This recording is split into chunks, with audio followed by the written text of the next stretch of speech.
Morning.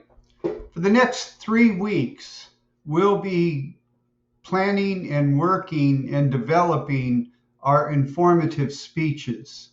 And so today I want to draw your attention to a very important chapter. So this week, we are talking about designing and supporting a presentation. And I am in Canvas right now in that lesson, and here is the overview. And rather than go through each of these points, which you can read on your own, I want to draw your attention to something very important for this week. It says here, read chapters 11 and 13 of the ebook. And this is very important because chapter 11 is broad and it covers several things.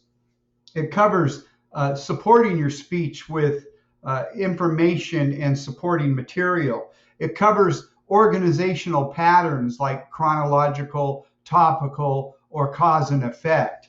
It also talks about how to structure your outline.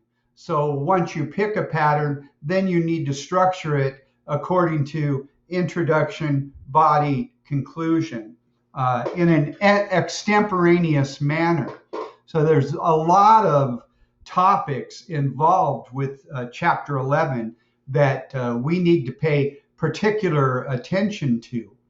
Now I'm going over to the textbook right now, and you can see here, this is point 11.4.2, types of supporting material.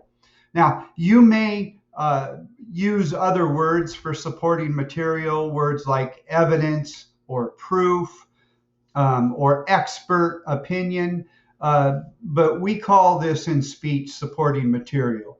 And it can either be soft like a story or hard like a statistic, but all of it adds up together for the topic of supporting material. And right here on these pages, it goes through the various types of supporting material, which I would pay particular attention to. Now, moving forward in this chapter, we have, well, there's more supporting material there.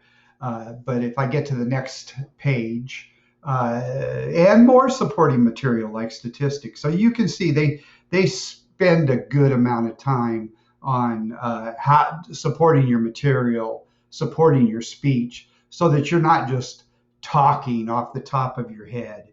But then it goes on to talk about structures and patterns, which I'm sure you've learned about in junior high school and high school, but in speaking, they're even more important than essays. And so like a chronological pattern would be putting things in order. And a topical pattern would be placing your main points in a relative order, but not necessarily by time, and so on and so forth.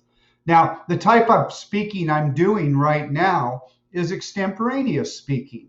You notice I'm not memorized. I have supporting material up here on the screen, and I'm just speaking to you kind of like what they call impromptu, but I have a plan. I have an outline right here. Mine is just a bunch of chicken scratches. I have an outline right here, but I have a general plan for my speech. And so we'll be using extemporaneous type of speaking in these speeches. So if we come over here, let's take a look at the types of supporting material, definitions, statistic, examples, illustrations and descriptions, testimony, facts and stories are the various types of supporting material. So in the body of your speech, you'll want to be using a variety of supporting material.